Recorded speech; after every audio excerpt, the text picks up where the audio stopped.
सरसों का तेल अगर बाज़ार में 1 लीटर 150 रुपये का है तो हमारा प्रयास ये रहेगा 160-65 रुपये में घर में पहुंच जाए, वो भी सर्टिफाई के साथ में, जो आज 250 रुपये लीटर में बिक रहा है। तब जा कर के जैविक खेती का कल्पना साकार होगी, वरना नहीं होगा।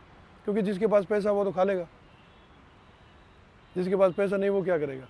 अब जिस किसी के आदमी की तनख्वाह ही 10-12 हज़ार है तो वो जैविक की सोचेगा, कौन सी सोचेगा? वो सोचा पेट भर जाए, चाहे जेड़ से भर जाए मेरा। जैविक खेती के लिए सर्वप्रथम आपको भूमि की जांच करवाऊंगा, मिट्टी की जांच करवाऊंगा। मिट्टी की जांच में हमें पता लगेगा कि हमारी ज़मीन में नाइट्रोजन कम है, फास्फोरस कम है, पोटास कम है। उसके बाद में एक सीज़न में उसमें हरी खाद जरूर कल्टीवेट करो, आप इसके अंदर मिलाओ ज़मीन के अंदर। और प्राय किसानों को मैंने देखा है कि गोबर की खाद को एक ढेर बना करके डालते हैं। वो फायदा कम देता है, नुकसान ज़्यादा देता है। उसमें जो हानिकारक कीड़े हैं, चाहे आपकी गोजालट है, चाहे दूसरी फंगस है, भाई जो मित्र कीट और मित्र फंगस है वो तो धूप से वैसे ही ख़त्म हो जाएगी, जीवाणु आपके वैसे ही ख़त्म हो जाएंगे, तो वो तो वहाँ पर तो शत्रु रहेंगे सारे के सारे। और वो ले जा करके आप ज़मीन में डाल दोगे तो और ज़्यादा नुकसान होगा। तो इस तरीके से ज़मीन की जांच करवाई। ज़मीन की जांच के बाद में आपको पता लगा अब आप फसल कौन सी लगाने जा रहे हो, उस फसल में उसकी आवश्यकता क्या है। अब हमारे पास जितने भी हाइब्रिड बीज है, जैसे ये चप्पन टिंडा है, इसको आप अगर जैविक में करना चाहेंगे, ये मान करके चले कि आप मेरे को कुछ नहीं डालना है, इसमें गोबर डालना है, उत्पादन नहीं आएगा। क्योंकि इस बीज की कैपेसिटी इतनी है कि इसको अगर हाईली न्यूट्रेंट नहीं मिलेंगे तो ये उत्पादन नहीं देगा। और थोड़ा सा भी किसी एक चीज़ का मैनेजमेंट कम हो गया तो इसमें वायरस आ जाएगा। अगर इसमें मैग्नीशियम कम हो गई, जिंक कम हो गई, इसके अंदर कॉपर कम हो गया, आयरन की कमी आ गई, तो जैसे ही पत्तियां इसकी अपने आप मुड़ने लग जाएगी और वायरस आ जाएगा और ख़त्म हो जाएगा ये पौधा। नाइट्रोजन के लिए हमारे पास एक तो खलें हैं, सरसों की खल है। अपन कितना डालेंगे तो कितनी मात्रा में आपको नाइट्रोजन मिलेगा? मैं वही तो बता रहा हूँ, वही तो मेरे यूट्यूब पर हम लोग कर रहे हैं, उसको एक एक वीडियो अब चालू कर रहे हैं। भाई मिट्टी में हमें पता लगा कि देखो, सबसे पहले मिट्टी जांच कराओगे तो ये पता लगेगा नाइट्रोजन कम है, अधिक है या बराबर है। अगर आपकी बराबर आ गई तो आपको कुछ नहीं करना, जीवामृत के साथ में जो नाइट्रोजन फिक्सिंग करने वाले बैक्टीरिया है, एजिटोबैक्टर है जो आपका, अगर आपकी दलहनी फसल है उसमें तो राइजोबियम डालो आप, नहीं तो एजिटोबैक्टर को आप डाल करके, और जीवामृत में, और जीवामृत जो बनाते हो उसको में भाई जीवा अमृत, जीवों का भोजन अमृत है वो, वहाँ गुणन होता है उनका। तो उस समय कौन सी स्टेज पर उसको डालना है, 5 दिन पहले आपका जीवामृत बन गया, उसमें मीथेन गैस वगैरह जो भी गोबर में थी, जो भी कुछ था वो सब निकल गया।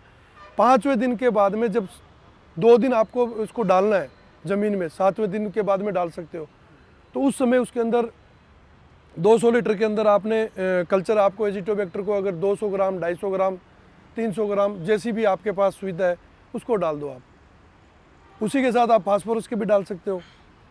मेरा एक वीडियो है, आप देखना, मैंने गेहूं पर प्रयोग किया था। गेहूं में नाइट्रोजन की कमी थी हमारी इंटरक्रॉपिंग में, तो वो 3 साल पहले मैंने इसका प्रयोग किया, तो मुझे लगा कि यार इसके अंदर अब यूरिया देने की आवश्यकता, अब क्या करें। जीवामृत हम सादा चला रहे थे लेकिन उससे उतना रिजल्ट नहीं आ रहा था क्योंकि नाइट्रोजन की पूर्ति नहीं हो रही थी। तो मैंने सुना था कि भाई ये एजिटोबैक्टर नाइट्रोजन फिक्सिंग का काम करता है। भाई अब आपने थोड़ी देखा है कैसे करता है, मैंने भी नहीं देखा, किताबों में लिखा हुआ है, साइंटिस्टों ने बताया कि ये एजिटोबैक्टर है, अब लेके आते हैं, हमें तो आंखों से भी नहीं दिखता है कि नहीं इसके अंदर। तो ये पता कब चलेगा, जब ये काम करेगा तब तो चलेगा। तो मैंने 200 लीटर में ला करके उसको डाला जीवामृत के अंदर, और उसका रिकॉर्डिंग की हमने।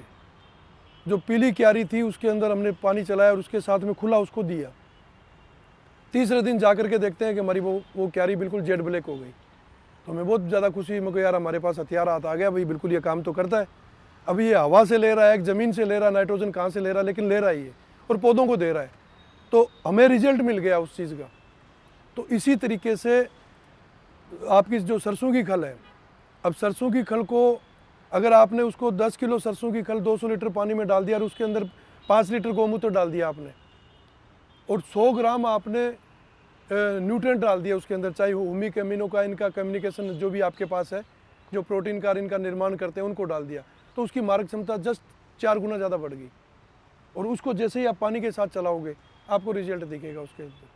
सरसों की खल के साथ में आपको सल्फर भी मिलेगा, सल्फर से आपका प्रोटीन का निर्माण होगा और प्रोटीन का ही सारा खेल है। तो ये चीज़ें हमें बारीकी से इन चीज़ों का हमें काम करना पड़ेगा।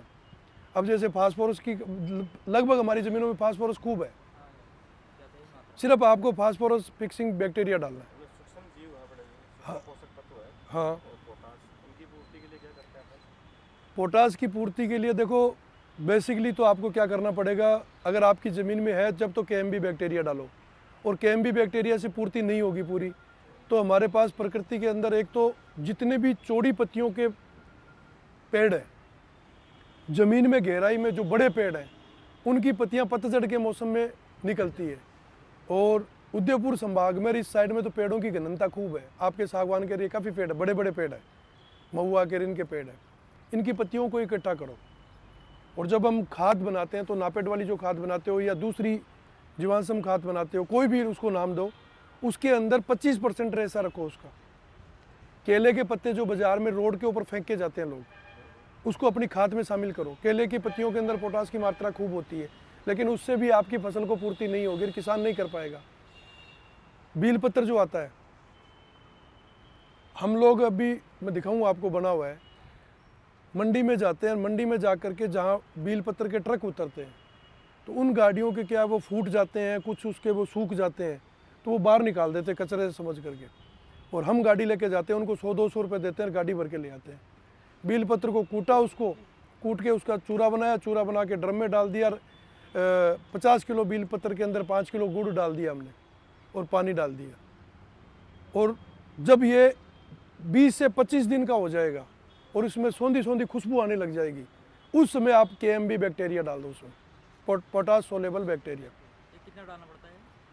देखो बात ये है कि आपके पास में बैक्टीरिया कैसा है। एक तो लिक्विड में आता है, लिक्विड में पाउडर फॉर्म में दोनों ही आता है, लेकिन इसमें अंधेरा है, हमें कुछ भी नहीं पता है। हम इसके लिए क्या कर रहे हैं, डायरेक्ट लैब से बनवा करके एक कॉन्टेक्ट कर रखा है कि हमें कोई पैकिंग नहीं चाहिए, कोई मार्किंग नहीं चाहिए, हमें तो रिजल्ट चाहिए। हमने एक बार मंगाया ना तो पाउडर भेज दिया। नहीं आता, पाउडर आता है, पाउडर वाले की सेल्फ लाइफ अच्छी होती है। पाउडर का बोला था ज़्यादा है, क्योंकि हमने पाउडर में जो बैक्टीरिया आते हैं उनकी सेल्फ लाइफ अच्छी होती है। ये पोटास वाला तो कम से कम 20 दिन में होगा तैयार, 20 से 25 दिन में होगा। और ये जो डोज रहती है, मतलब ये ड्रिप से जैसे कैसे दें? ड्रिप से दे दीजिए, खुला दे दीजिए, ड्रिचिंग कर दीजिए, जैसा भी आप उचित समझो वैसा कर सको। और जीवामृत जो आप बना रहे हैं तो जीवामृत की आप छिड़काव भी करिए। इसके 15 लीटर पानी के अंदर जीवामृत जो आपने बनाया है उसका अगर आप 2 लीटर डाल करके छिड़काव करोगे तो बेहतरीन रिजल्ट आएगा। दीमक एक्चुअल के अंदर सामाजिक प्राणी है, और मादा दीमक की लंबाई इतनी होती है, कम से कम मादा इतनी बड़ी होती है, नर इतना बड़ा होता है। और मैंने 15 दिन तक जिंदा निकाल करके रखा दोनों को इनको। और इनकी जो बाम्बी है वो नीचे 6 फुट 5 फुट 4 फुट के नीचे पूरी कॉलोनी होती है, इतनी बड़ी बड़ी बाम्बी होती है इनकी। मादा दीमक प्रति सेकंड अंडा देती है, प्रति सेकंड। और ठीक है, दूसरी बात, ऊपर जो आते हैं मजदूर आते हैं, उनके चेहरे की बनावट, उनका पूरा स्ट्रक्चर अलग होता है, और कॉलोनी में जो नीचे रहते हैं वो अलग होते हैं, और उनका सिर्फ यही काम होता है 24 घंटे भोजन सप्लाई करना।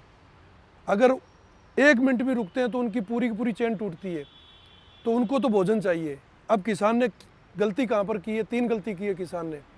प्रकृति ने जो हमें खरपतवार दी उसको हमने हटा दी, हमने पूरी खरपतवार को हटा करके खेत को कर दिया साफ। साफ करने से क्या हुआ कि जो खरपतवार की रूट होनी चाहिए थी, जो कुछ होना था जो दीमक या कीड़ों के लिए, वो तो हमने साफ कर दिया। तो कीड़े कहाँ जाएंगे, आपके उसी चीज़ पर जाएंगे। हमने ये टुकड़ा रख रखा है इधर, ये पूरा का पूरा कचरा रख रखा है, इसको कुछ नहीं कर रहे हैं, ना इसको घास निकाल रहे हैं, ना और कर रहे हैं। इसमें हाथ लगा के देखो कितने कीड़े हैं इसके अंदर जा कर के, हर प्रकार के कीड़े मिलेंगे आपको इसके अंदर। भाई वो कहाँ जाएंगे, उनको भी तो अपना जीवन यापन करना है, और हमारी स्पोर्ट के लिए बनाया है। सर ये कुछ मतलब डिजीज होस्ट भी तो हो सकती है सर? किसमें? जैसे जो बीड्स होते हैं, बीड्स को अपन रखते हैं, हाँ, तो वो डिजीज होस्ट भी होते हैं, कई सारी डिजीज होती है। ये आपकी किताब में होता है डिजीज़। मैं आपको उसका उदाहरण दूंगा और आपको संतुष्ट करूंगा आपको पूरा का पूरा। ये किताब में लिखा है हमने एक आदमी को आपने चयनित कर लिया जिसका क्षणिक फायदा आपको लगा तो ये चीज़ मेरे लिए अच्छी है, अब क्यों ले रहे हो आप अश्वगंधा का काढ़ा, गिलोय क्यों ले रहे हो, क्यों दूसरी चीज़ों पर गौमूत्र क्यों पी रही है दुनिया है? तो ये पहले तो था ही नहीं ना, अभी आया, थोड़े सालों में आया है, पहले तो इम्यूनिटी पावर था ही नहीं ना, पहले तो जरूरत ही नहीं थी हमारे को। हमारा आईना तो अभी खुला है ना, दवाइयों से ठीक नहीं हो रहे, मर रहे हैं लोग, अभी तो पता लगा ना हमारे आयुर्वेद में कितनी ताकत है। एक चूल के अंदर दीमक क्या करती है, कहीं उसको खाना नहीं मिलेगा, कच्चा गोबर मिलेगा तो उसके लगेगी। अब गोबर पड़ा है रूट के पास में, और रूट के पास में अगर कोई सूखा जड़ें हैं, कोई कचरा है तो उसको खाएगी पहले वो, और उसको खाने के बाद में जब कहीं भोजन नहीं मिलेगा उसको, फिर उसकी तो मजबूरी है, उसको वो काटेगी, काट करके उसको सुखाएगी और फिर खाने लायक ले जा करके अपने भंडार घर में रखेगी वो वहाँ पर। आप जगह जगह दीमक को खाने की व्यवस्था कर दो ना। लकड़ी का बुरादा इतना था भाई, आज मुझे अभी भूख लगी है और यहाँ पर रसोई है, तो रसोई में एक तो आटा पड़ा है, दाल पड़ी है, चावल पड़ी है, मुझे जाके बनाना है, और एक कोई बना करके जैसे ही मुझे भूख लगी थाली ला करके रख देगा, मैं काहे को रसोई में जाऊँगा? जो मेरी मन पसंदीदा मुझे खाना को चाहिए, फिर तो मैं जगह की तलाश करूँगा, मुझे सोना कहाँ है जा करके। तो दीमक जब बाम्बी से निकल के आती है, भोजन की तलाश के लिए आती है। उस समय आपने अगर लकड़ी का बुरादा और उसके ऊपर थेपड़ी रख दी आपने, तो वो सबसे पहले लकड़ी के बुरादे को खाने के लिए आएगी। और गोबर भी आपने रख दिया उसके ऊपर, कंडा भी रख दिया गीला करके पानी का, इतना खड्डा खोदो और उसके ऊपर भर दो उसको, और 1 बीघा में 10-15 जगह रख दो आप देखना अगर आपके एक भी फसल को टच कर जाए तो मेरे से पैसे ले जाना आप। अब दीमक वहाँ पर जब खुली घूमेगी, आपको डरना नहीं है, पूरे खेत में दीमक ही दीमक हो जाएगी। वो खुली घूमेगी तो उसको खाने के लिए तीतर बटेर आएंगे, उसको तो मनपसंद मिल गया, फिर आएंगे तीतर बटेर आएंगे, वो दीमक को खाएंगे। जब भरपेट दीमक को खा लेंगे, पेड़ पर बैठेंगे, तो जो आपकी बटरफ्लाई, ये जो तितलियाँ हैं, इनका भी वो काम करके जाएंगे। बोनस में 2-4 भी खा के गए तो आपके लिए तो हुआ ना काम। वैसे दीमक को आप नहीं मार सकते, दीमक नहीं मरेगी, हम मरेंगे, क्योंकि हमने जो क्लोरोफॉस्फेट डाला है, जो दवाई डाली है दीमक के लिए, वो 6 इंच तक काम करती है। अब जैसे ही दीमक को आपने दवाई चलाई पानी के साथ में, जैसे ही उसमें कैजुअलिटी हुई, 10-20-50 दीमक मरी या खुशबू आई, तुरंत प्रभाव से समाचार चला जाता है कि ऊपर खतरा है, 6 फुट नीचे बैठी है भाई वो तो। और भगवान ने दीमक मनुष्य का अहित करने के लिए पैदा नहीं की थी। जब हमने सर्वे किया इसका, तो दीमक की जहाँ बाम्बी होती है, इतनी बड़ी पाइपलाइन होती है, दीमक कोई इतने से छेद से नहीं जाती है। दीमक का कहीं पर भी बाम्बी होगी तो इतने बड़ा, कम से कम 2.5 इंची का एक नला जाएगा ज़मीन में। और मज़े की बात यह है कि वो उसमें से बारिश का पानी नीचे भी जाता है, लेकिन दीमक की बाम्बी तक, छत्ते वहाँ तक नहीं जाता वो पानी। ऐसी डिज़ाइन करके वो बनाती है। इसकी मिट्टी होती है, उसमें माइक्रोन्यूट्रिएंट बहुत ज़्यादा रहते हैं। अब उसकी मिट्टी में तो पोषक तत्व तो होंगे ही होंगे, वो पूरा का पूरा वो सूखे रूट खाते, पोटास की मात्रा सबसे ज़्यादा होता है उसके अंदर होती है। मैंने वीडियो डाला हुआ है, उसमें पोटास की पूर्ति के लिए दीमक की बाम्बी को भी बताया। जैसे अभी ये जो घन जीवामृत वगैरह जो बनाते हैं ना अपन, तो उसमें क्या करते हैं, उसकी मिट्टी को लेते हैं, क्योंकि बैक्टीरिया ज़्यादा मल्टीप्लाई होते हैं उसमें। बैक्टीरिया को खाने को जहाँ मिलेगा, वो जो चीज़ मिलेगी उसी में आएंगे वो। तो उसके लिए भी बहुत अल्टरनेट ऑप्शन इसमें ये अल्टरनेट नहीं, ऑप्शन ही है। दवाई से नहीं होगा आपसे, हज़ारों टन डाल दिया आपने ज़मीन के अंदर, मरी नहीं दीमक अभी तक। उनको कुछ मतलब खाने के लिए जो मनपसंद खाना है वो अवेलेबल कराना है, बस यही ऑप्शन है, मार नहीं सकते आप किसी को। हाँ, वो हो गया जैसे ये मक्का के सिट्टे बार वगैरह मार देंगे ऊपर की तो नीचे की जो स्टेज आ रही है मर ही नहीं सकती, नहीं मरेगी वो, कभी नहीं मरेगी वो। जैसे मक्का के सिट्टे वगैरह हैं, वो भर के रखो। हाँ भाई, जो भी पसंद आपको मिल रहा है भाई। लकड़ी का बुरादा आरे के वाले के पास जाते हैं तो बारीक बुरादा होता है, हैं? डाल सकते हैं। हाँ, वो जो लकड़ी का बुरादा आरे वाले के पास जाते हैं, 100 रुपये में बोरी भर के दे देगा आपको, जगह जगह डलवा दो, गाय का कंडा आपको मिल जाएगा, तो उसमें कोई दिक्कत नहीं है। जो भी मटके का भी चल रहा है, भाई मटके में ये है सारी चीज़ें, लेकिन अपने तो सीधा आड़ू किसान जो काम करता है ना, कौन मटका लाएगा, फिर उसको पकड़ोगे, बाहर छोड़ोगे, कहाँ छोड़ोगे आप उसको? मारने को तो आपको मेटाराइजियम, बवेरिया वेसियाना का कल्चर भी इसमें डाल सकते हो खाद में, लेकिन मारना नहीं है इसको, मारने का प्रयास ही मत करना आप। ये फायदेमंद चीज़ है, नुकसान नहीं है ये। दूसरा सर अपने जैसे कीट और रोग आ जाता है जैविक खेती में, तो आने के बाद कोई ट्रीटमेंट है इनका? देखो, मैंने जो सिद्धांत जो पूरा सब कुछ करने के बाद में जैविक प्लस संतुलित का मॉडल बनाया है। इसका मतलब ये है कि सबसे पहले आप प्रयास करो कीटों को भ्रमित करने का, उनकी दिशा चेंज करो आप, क्योंकि इनकी लाइफ सर्कल जो है वो ज़्यादा दिन की नहीं होती है और इनका हथियार है इनकी संख्या बल से हमारे को नुकसान पहुंचाते हैं। सबसे पहला प्रयास भ्रमित करने का करो, फिर उसको देसी तरीके से अंडे की अवस्था में ख़त्म करने का करो। उससे भी कंट्रोल नहीं होता तो जैविक एजेंट जो हमारे पास है, चाहे वर्टिसिलियम है, ये इनका प्रयोग करो। इनसे भी कंट्रोल नहीं होता है तो नीम ऑयल वगैरह का करो, और इनसे भी नहीं होता तो फसल को नहीं मारनी है। बोटनिकल भी आजकल हमारे पास एसेंस खूब आ गए हैं। अब ये जो ये देख रहे हैं ना आप, इसी का तेल भी ऑर्गेनिक दवाइयों में काम आ रहा है, बहुत अच्छा काम कर रहा है, तो वो भी हमारे पास है। कंट्रोल आपको प्रारंभिक अवस्था में, आप मिर्च की खेती कर रहे हैं तो आपको पता होना चाहिए कि मिर्च में पौध लगाने के बाद में जड़गलन आएगी, 20 दिन के अंदर जड़गलन आएगी, 15वें दिन आपकी तीसरी पत्ती निकलते ही थ्रिप्स माइट आ जाएगी इसके ऊपर। भाई साहब एक्चुअल में क्या हुआ, वो जो पुरानी मिर्च लगी हुई है, 1.5 महीने तक बारिश चली है जयपुर के अंदर। ये मेरा खेत 3 बार भर गया था पानी से, पूरा ऊपर कर चला गया था ये। नहीं, उसका कुछ कंट्रोल नहीं, उसको उखाड़ रहे हैं हम लोग। ये इधर जो मिर्च खड़ी है ये हमारा प्रैक्टिकल चल रहा है, मथानिया का मिर्च का, देसी जो मथानिया वाला मिर्च है उसी का प्रैक्टिकल चल रहा है। और ये भी 3 बार इसके ऊपर भी ये जो कुछ पौधे वायरस के दिख रहे हैं ना आप इसके अंदर, यानी जिस परिस्थिति में ये बारिश का सीज़न यहाँ पर जयपुर में निकला है, 1 महीने तक सूरज के दर्शन नहीं हुए, डेली फुहार आती थी ऊपर, तो वो कीटों के लिए सबसे सूटेबल मौसम था। और मज़े की बात यह है कि जितने भी किसानों ने केमिकल में कर रहे थे वो डेली छिड़काव कर रहे थे, तो उनकी फसल ख़त्म हो चुकी थी। आज मिर्च का रेट तेज़ होने का कारण क्या है? 60-70 रुपये किलो मंडी में बिक रही है, तो मिर्च का रेट तेज़ होने का कारण ये है कि पूरी फसल बर्बाद होगी, तभी तो रेट तेज़ हुआ। मंडी का रेट है 60-70 रुपये किलो। तो काफी संख्या में भी पूरे प्लॉट को खराब करेगी अपनी। नहीं करेगी खराब, हम जो रख रखा है जानकर रख रखा है। आपका जो सिद्धांत है उन्हीं से उल्टा चल रहे हैं हम लोग, उखाड़ देते हमने उनको कौन सा हमारे को अगर दिखाना होता किसी को तो उखाड़ के फेंक देते उनको, उखाड़ा नहीं ना हमने। ये एक एक चीज़ इसके अंदर, और सबसे ज़मीन देख के आया कैसी है, ये पत्थर पड़े हैं वहाँ पर, मिट्टी नहीं है वो, यानी नहीं होने वाली ज़मीन पर हम लोग ट्रायल कर रहे हैं। और जो पौधे स्वस्थ खराब हुए थे उनको स्वस्थ भी किया, ठीक भी किया। कुल मिलाकर के आज हम ये कह सकते हैं कि बिना जहर के भी हम इस स्टेज पर इस मिर्च को लेकर के बैठे हैं, तो अच्छा प्रयास है हमारा। माइट्स को जैसे मतलब आए उसके पहले कंट्रोल भी तो कर सकते हैं।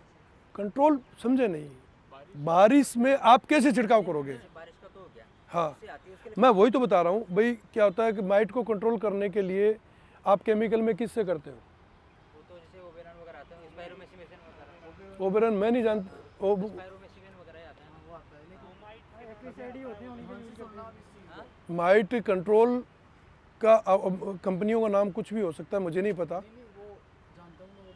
टेक्निकल बता। हाँ, ये मैं एक्चुअल के अंदर सल्फर है ना, जो हमारा नेचुरल जो सोर्स है, सल्फर माइट के लिए सबसे बढ़िया है।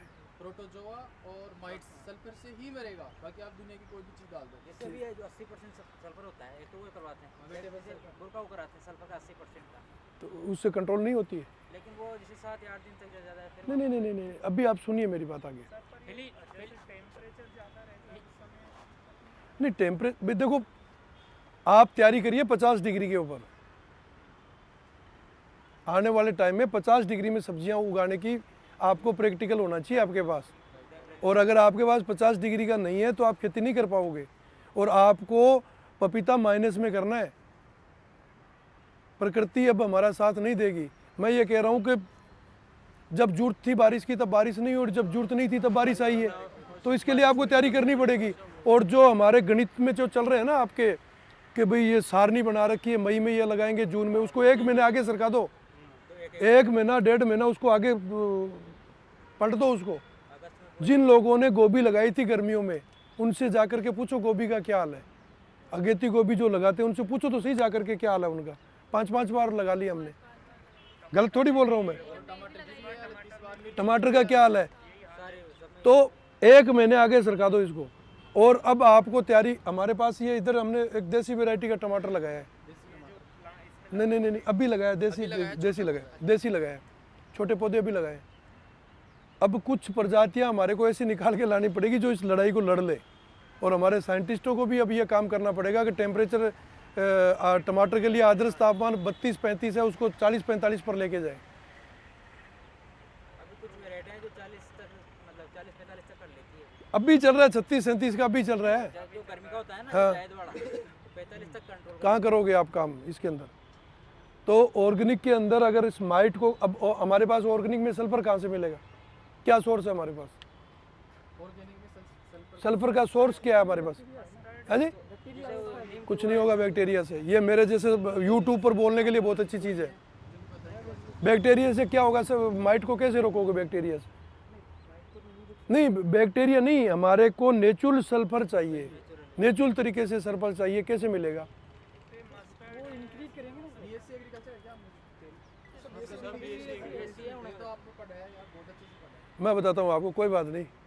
एक्चुअल के अंदर सल्फर का सबसे बड़ा स्रोत हमारे पास लहसुन और अदरक है। दो ही चीज़ होती है, लहसुन और अदरक है। लहसुन और अदरक सबसे बड़े सोर्स सल्फर के। और अगर आपके पास देसी लहसुन है, हाइब्रिड ना होकर के देसी लहसुन है, उस लहसुन का आप एंजाइम बनाइए और वो एंजाइम 2 महीने पहले तैयार करिए उसको। मिर्च लगानी है आपको दिसंबर में, तो अभी से तैयारी होनी चाहिए आपकी, क्योंकि ये डब्बा बंद बाजार में नहीं मिलेगा आपको। हमारे पास लहसुन अदरक का एंजाइम भी होना चाहिए, हमारे पास बोटनिकल सामान भी होना चाहिए, हमारे पास जैविक एजेंट। यानी हम किसी एक पर डिपेंड होकर के काम करेंगे तो उत्पादन नहीं ले पाएंगे। आपने जैविक कर लिया और उसके 4 टमाटर लग गए और आप कहोगे साहब मैंने जैविक किया, फिर रोते फिरोगे कि मेरे घाटा लग गया। कौन देने वाला है आपको? अब कल मेरा टिंडा टूटा, मैंने हमारा अभी हम दुबई के लिए काम कर रहे हैं, दुबई एक्सपोर्ट जल्दी चालू कर रहे हैं हम लोग, फ्लाइटें नहीं चल रही है अभी। टिंडा टूटा है, कल मैंने जहरमुख मेरे पोस्ट पर भी डाला था और मंडी भेजा। आज मैंने जैविक करके मंडी भेजा है भाई। 1 कुंटल मेरा टिंडा टूटा मनोरपुरा चप्पन टिंडा जो आता है, तो मैंने मंडी भेजा है उसको। तो मैं कौन सा जैविक करूं?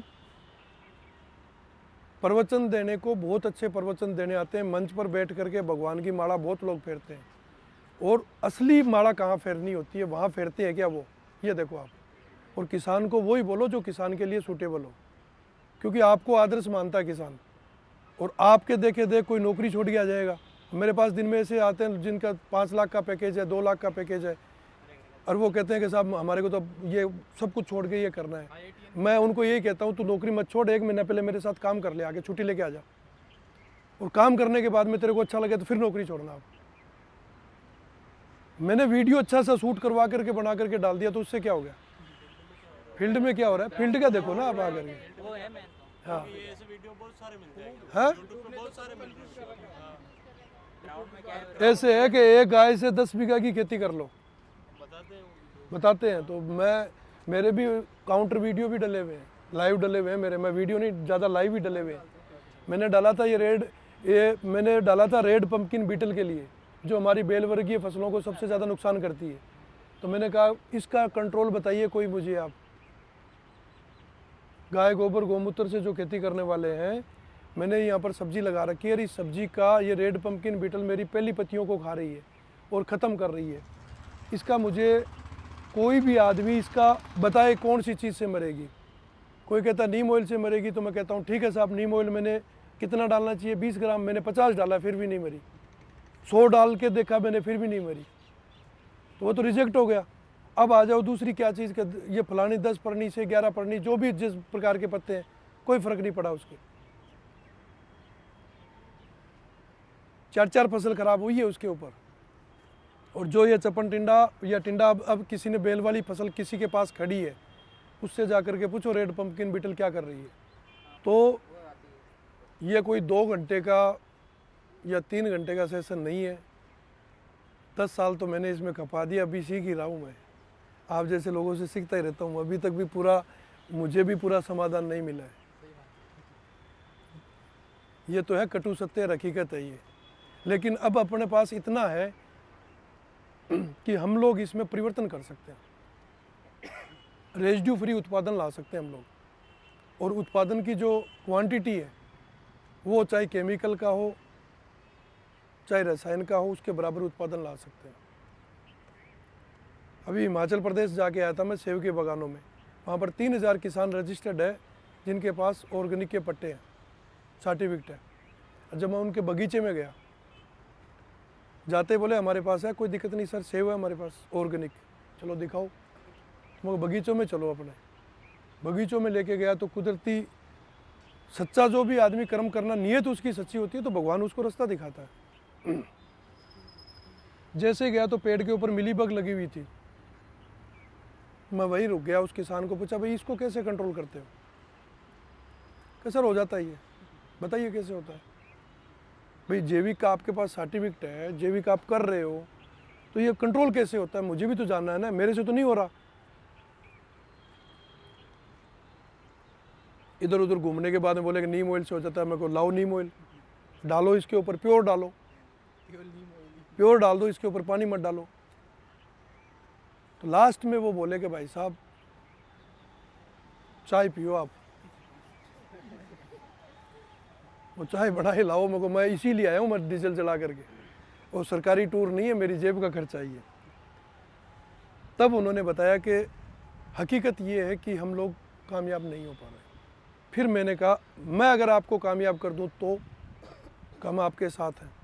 आप अंदाज़ा लगाइए 2 हेक्टर के बगीचे के 70 लाख रुपए की इनकम है उन लोगों की, टेंडर।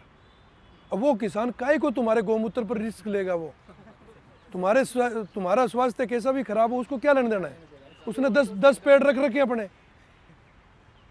जब हम लोग सेव तोड़ के खाने लगे तो वो नहीं खाया उसको। मगर भाई तुम्हारा वाला पेड़ कौन सा है?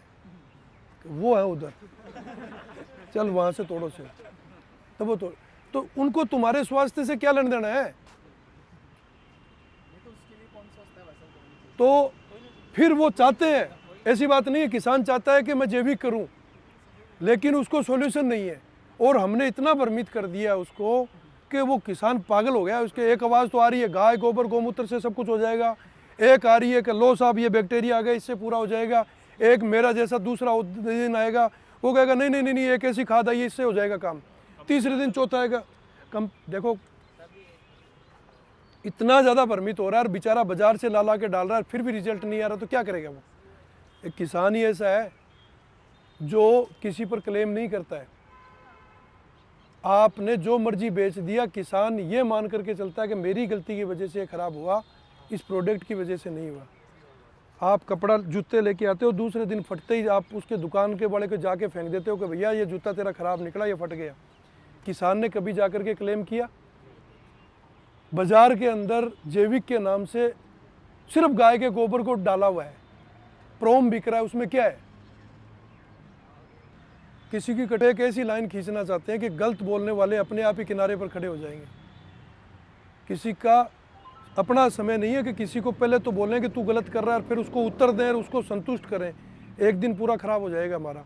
इसकी बजाय देख लिया ये गलत हो रहा है, इसको पटड़ी पर कैसे लाना है, उसके लिए हमें बराबर करके दिखाना, तो अपने आप आ जाएगा पटड़ी के ऊपर वो। तो उसके लिए चाहिए टीम। आप मेरा समय लिया ना आप लोगों ने, नौकरी करनी है तो जाओ आनंद से नौकरी करो, आप अपने बच्चे पालो, मज़े करो, ज़िंदगी जियो और मर मुरा करके चले जाओ। ये तो एक कर्म है वो जो आप करके जाओगे, और एक कर्म ये है कि ऐसा काम करके जाओ मरने के बाद में भी लोग याद करें। आनंद से कमाना और रात को आराम से सोना, किसी की टेंशन नहीं, कोई इनकम टैक्स की ना किसी की। और अब मेरी जेब में 1 रुपया नहीं होता भाई, मैं पोस्ट पर डालता हूँ कि आज इस रूट से जा रहा हूँ, मुझे आगे किसान खाना लेके आ जाता है। मेरी गाड़ी में डीजल कम होता है तो मैं बोल देता हूँ यार डीजल कम है गाड़ी में, डीजल डलवा देता है। और जहाँ जाना होता है उस किसान को पहले बोलता हूँ कि भैया मेरे पास पैसे नहीं है, तो कि डीजल और टोल के, गाड़ी तो है मेरे पास, डीजल और टोल के पैसे कि मैं भेज रहा हूँ। अपने को लगा क्या भाई? तो इस तरीके से काम करो। तो मिलीबग वाला फिर मैंने उन किसानों को एक छोटा सा टेलर देना ज़रूरी था। तो मैंने कहा भाई इसका, उन्होंने मुझसे कहा कि मिलीबग को कंट्रोल कैसे करें। मगर पहले तो मुझे ये बताओ मिलीबग आती कब है? तो उन्होंने कहा साहब अब तो हमारे बर्फ़ पड़नी स्टार्ट हो जाएगी, नई पत्तियाँ आएगी फरवरी मार्च में, उस समय ये आएगी, क्योंकि एक्चुअली टाइम इसका वही है। और मिलीबग अपने अंडे बिल्कुल पेड़ के तने के पास में देता है, नीचे देता है। हमारे पूर्वज मिलीबग आती थी तो क्या करते थे, वो आम के बगीचों, आम के पेड़ पर ज़्यादा आती थी तो वो कट मार करके सरसों का तेल डालते थे तने के ऊपर।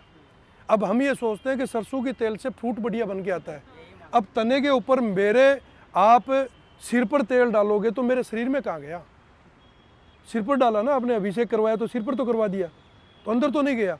हमारे पूर्वज क्या करते थे, उस समय नई फूट आती थी कट लगा करके, कट तो इसलिए लगाते थे कि उस कट में तेल का भराव रहेगा ताकि मिलीबग के जो बच्चे हैं वो चढ़ नहीं पाए। और जो तेल डालते थे तने के अंदर वो अंडों को जा करके उनको कोटेड करके ख़त्म कर देता था। उनको अंडों में श्वास लेने की जो प्रक्रिया है उसको रोक देता था, कोटेड करके ख़त्म कर देता था। तो तेल तने में डालते थे तो तने से थोड़ी पौधा कोई भोजन लेता है, भोजन तो यहाँ से ले रहा है वो। इस पैटर्न को हमने कर दिया बंद, तो वो हो गया वहाँ पर। दूसरा, इसके जब इसके प्लास्टिक बांध दो पन्नी और उसके ऊपर ग्रीस लगा दो, और ऐसा बांध दो कि जो भी नीचे से तने पर जीव चढ़ेगा इस पन्नी के ऊपर से गुजरे। फिर देखें मिलीबग कैसे जाएगी आपके पेड़ के ऊपर। हो गया ना आपका हज़ारों रुपए का तो इलाज हो गया ना। अब ये काम तो देखो किसान को ही करना पड़ेगा जिसको जहर मुक्त उत्पादन करना है, कोई नहीं कर पाएगा दूसरा। तो ये छोटी छोटी बारीकियां हैं, मैनेजमेंट है, इनको अगर हम कंट्रोल करेंगे तो ये कोई वेजिटेबल में तो आती है ना, जैसे वो कपास में भी आती है वेजिटेबल। आपका पोषक तत्वों का अनबैलेंसिंग होना भी एक कारण है। और आ गई तो इसके ऊपर भगवान ने इसको कवच क्या दिया, उसके ऊपर मोम टाइप का एक चिकना पदार्थ होता है। सबसे पहले तो उसको तोड़ो आप। वो कैसे टूटेगा? आप नींबू लो, नींबू का जो रस होता है उसमें सर्फ डाल करके, एक मेरा वीडियो डला हुआ है मिलीबग के लिए, देख लेना आप, उसको पूरी जानकारी दी हुई है उसके ऊपर। एक वो जो पंपिंग का आप बता रहे थे बीटल वाला, उसका क्या है? उसको देखो, आपको प्रारंभिक की जो 4 पत्तियाँ होती है, 5 पत्तियाँ होती है, तब तक उसको दूर भगाने का प्रयास करना चाहिए। बाकी तो आपको ये येलो ट्रैप वगैरह वो तो लगानी चाहिए। उसके अलावा सुबह सुबह जल्दी अटैक करता है सबसे ज़्यादा वो। तो राख के अंदर केरोसिन मिला करके छिड़काव करो, उसकी खुशबू से वो वहाँ पर नहीं रुकेगा। अब जैसे चप्पन टिंडा है, तीसरे दिन फल बन जाता है, चौथे दिन मान लो फूल से चौथे दिन फल बन जाता है, तो 4 दिन की सुरक्षा चाहिए हमारे को। मैनेजमेंट ये कहता है कि 4 दिन इस फल को बचा लो आप। अब 4 दिन आप जहर छिड़कोगे तो वो इस फूल पर पड़ा है, वो फल के माध्यम से आपके घर पर चला गया। तो मैनेजमेंट में क्या करना है, अपने को राख के लिया, केरोसिन लिया और उसको सुबह सुबह छिड़क दिया, तो उसकी खुशबू से वो कीड़ा दूर चला गया। शाम को गूगल का धूप कर दो वहाँ पर, दूसरे दिन मिर्च का धुआं कर दो वहाँ पर, और वापस केरोसिन का। 3 दिन आपने केरोसिन का किया, टिंडा तोड़ लिया आपने। 1 दिन छोड़ के 1 दिन किया, तो फिर 3-4 दिन लगातार जब वहाँ पर उसको खुशबू मिलेगी तो वो जगह छोड़ देगा वो। अभी हम इजीवे में बैठे रहे, मिर्च का धुआं कर दे, कौन रुक जाए? जब हमारी श्वास लेने की प्रक्रिया इतनी तेज है, हमें भी मिर्च इतना परेशान कर रही है, तो इन कीड़ों को थोड़ी छोड़ देगी वो। इनका इतना हेवी सिस्टम थोड़ी है। और बताइए जी। सर मक्का में एक लट लग रही थी, पोल आर्मी वाला, इसका क्या है सर? फ्री में करना है कि पैसों से करना है इलाज? आप यही बताओ। है? किसान को तो भाई कम से कम पैसे से करना होता देखो, एक ईमानदारी से बात बता रहा हूँ आपको एक शपथ लेनी पड़ेगी ईमानदारी से। क्या इस मेरी मुहिम में साथ दोगे आप? ईमानदार, पेड़ के नीचे खड़े हो, जिसको नहीं देना लापरवाह है वो बाहर निकल जाए, कोई उसको कुछ नहीं देख रहा है। आप बोलोगे ना, आप बोलोगे कि इस चीज़ का इलाज चाहिए, मैं इस चीज़ का इलाज प्रैक्टिकल करके दिखाऊंगा फ्री में। आप तो मुझे बोलना फाल आर्मी वर्म का आपके जहर से ठीक नहीं हो रहा है, और मैं मात्र उसको 1 रुपये में ठीक कर सकता हूँ उसको। लेकिन मैं कुछ उम्मीद कर रहा हूँ, आप लोगों से उम्मीद कर रहा हूँ। ये मेरा लालच मान लेना चाहिए, कुछ भी मान लेना, क्योंकि मैं आपके डिपार्टमेंट के माध्यम से कुछ स्कीम लेके आ रहा हूँ मैं। अगर वो स्कीम पास होती है तो मुझे आप लोग अपना सर्वस्व मेरे साथ निछावर करोगे। और एक वादा मैं आपसे कर रहा हूँ, राष्ट्रपति और प्रधानमंत्री तक पूरी टीम को लेके जा बिठा करके नहीं बिठा दूँ तो मेरा नाम भंवर सिंह पीलीबंगा नहीं है। वो चमत्कार हम दिखाएंगे, क्योंकि नौकरी ठीक है नौकरी करो, मुझे उससे कोई लेना देना नहीं है, लेकिन नौकरी से थोड़ा सा भी ईमानदारी से बढ़ करके काम कर लेंगे ना, तो इस मुहिम को हम ले जाएंगे, खींच के ले जाएंगे। कीड़ा रहता है गोब के अंदर, और कीड़े की दो ही प्रकृति होती है, या तो नीचे की तरफ मुंह होता है, अब जब भी कोई बारिश वगैरह आता है तो वो घूम करके ऊपर हो जाता है, समझ रहे हो मेरी बात। तो उसको हम जो छिड़काव करेंगे वो इस तरीके से करेंगे कि वो ऊपर की तरफ मुंह खोले। अब जैसे आपने पानी डाला, पानी डालने के बाद में मुंह खोलता है वो, उसकी एक ही सिस्टम होता है फाल आर्मी वर्म का, वही नली उसको खाना ले जाने की और वही पचाने की, वही सिस्टम होता है उसको। तो वो इतनी पतली होती है कि उसके अंदर हम लोग कास्टिक सोडा जो आता है, पानी के अंदर कास्टिक सोडा कर सकते हैं। कास्टिक सोडा का अगर मैनेजमेंट सही नहीं हो तो 25 ग्राम सरफ ले सकते हैं हम लोग, सरफ ले सकते हैं। उसके अलावा 10 परनी जो हमारा काढ़ा है उसको डालेंगे, और कुछ थोड़ी सी ये मिट्टी डालेंगे लाल प्रकार की। अब तीनों का कॉम्बिनेशन क्या, काढ़ा तो क्या करेगा, इन्फेक्शन पैदा करेगा, सरफ उसकी आंत को काटेगी, और मिट्टी जब जैसे जैसे वो आंत कटेगी उसके अंदर वो पचाने की प्रक्रिया चालू होगी, तो वो उसको वो रगड़ लगाएगी उसके अंदर। मात्र 15 मिनट में वो कीड़ा बाहर आ जाएगा, मर जाएगा वो। सर काढ़ा कौन सा है? 10 परनी 10 प्रकार की पत्तियों। जैसे वो जो इल्ली है ना वो तो मर जाएगी, हमने क्या है सर्फ डालेंगे मक्की वो मर जाएगी, बट वो सब प्लांट भी खराब हो जाएगा मक्का, नहीं क्यों ज़्यादा क्यों, बीज का वो खराब हो जाता पूरा। नहीं, आपने मैं बताऊँ आपने कितना डाला। सर 1 लीटर टंकी में 1.5 चम्मच सर्फ के, 1.5-2 चम्मच, 1 लीटर टंकी सॉरी 15 लीटर, 15 लीटर में 1.5 चम्मच। हाँ 2 चम्मच। आपको मैंने 10 परनी काढ़ा बताया, हाँ तो हमने वो- डायरेक्टली इसको किया ना, 10 परनी काढ़ा डाला आपने। नहीं खाली सर्फ डाला। देखो आगे ना, मैं एक्चुअल में हम लोग क्या बता रहे हैं आपको, 10 परनी काढ़े के अंदर गौमूत्र भी होता है, 10 प्रकार की पत्तियां भी होती है, वो इन्फेक्शन रोकने का काम करेगी उसका पौधे का। और गौमूत्र में नाइट्रोजन भी होता है और उसमें पोषक तत्व भी होते हैं।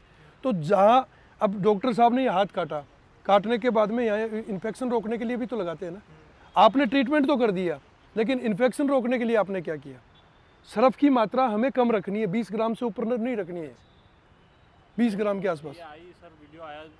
नहीं, वीडियो से पहले हम लोग इसका ट्रीटमेंट कर रहे हैं। हम लोग, हमारे पास सरफ ही हमारे पास लास्ट हथियार है कई चीज़ों का। बाकी सर ये मिलीबग का कंट्रोल भी ऐसे ही किया हुआ है, पानी के साथ सर्फ डाल के और या शैम्पू डाल के उसको मिलीबग को खत्म किया। नहीं, ख़त्म नहीं होता उससे। देखो शैम्पू का काम है उसकी मोम को हटाना, राइट। और नींबू क्या करेगा, उसकी स्किन को फाड़ेगा, नींबू उसकी स्किन को फाड़ेगा, एसिड उसकी स्किन को फाड़ेगा। और मिर्च और लहसुन डालेंगे, वो इसकी स्किन में जा करके जब वहाँ उसके लगेगा तो उसके वो जलन पैदा करेंगे और इन्फेक्शन पैदा होगा, तब मरेगा, ऐसे नहीं मरेगा। कंट्रोल एक एक चीज़ के ऊपर 10-10 बार हमने रिसर्च करने के बाद में ही ये यहाँ तक पहुँचे। और अगर मान लो बाय द वे इससे भी नहीं होता है कंट्रोल, तो फिर हमारे पास ये जो हमारे जैविक एजेंट है इनका प्रयोग करें। और इनसे भी नहीं होता है तो फिर हमारे पास बोटनिकल दवाई है, रेजिड्यू फ्री दवाई है हमारे पास। क्योंकि मेरा ये मानना है किसान की फसल ख़राब नहीं होनी चाहिए, आप अपने प्रयोग करते रहें। भाई अंत पंत बेचना कहाँ है उसको। अभी कल मेरे एक पोस्ट मेरे फेसबुक पर मैंने जब टिंडे की पोस्ट डाली तो एक सज्जन ने लिख के भेजा कि सर ये तो बीज कौन सा है, मैंने कहा हाइब्रिड। तो उन्होंने लिख के भेजा कि सब हाइब्रिड से आप पैसे कमा सकते हो, पैसे कमा सकते हो इससे। तो मुझे थोड़ा सा अटपटा लगा वो, तो मैंने उनको लिख के भेजा, मैं क्यों, मेरे पास देसी बीज भी है पूसा का, खरीदार है क्या, लेने वाले हो आप, देसी बीज भी लगा हुआ है हमारे पास टिंडे का, आप उसके खरीदार हो क्या। कि उसका जवाब आया मैं 1200 किलोमीटर दूर हूँ। मैं को यही स्थिति है कि आप 1200 किलोमीटर दूर बैठ करके प्रवचन दे रहे हो। किसान का पैसा चाहिए किसान को। तुम्हारे 1 तारीख को घर पर 1200 किलोमीटर दूर बैठे हो, 1 तारीख को आपको तनख्वाह मिल जाती है, 10 तारीख तक अगर तनख्वाह नहीं मिले तो आप आंदोलन कर देते हो, भूख हड़ताल पर बैठ जाते हो। हमारे तो पता ही नहीं कब तनख्वाह मिलेगी, कब आएगी। तो बोलने को दुनिया को शुद्ध भी चाहिए, और जब खरीदने की बारी आती है तब कोई नहीं आता आगे।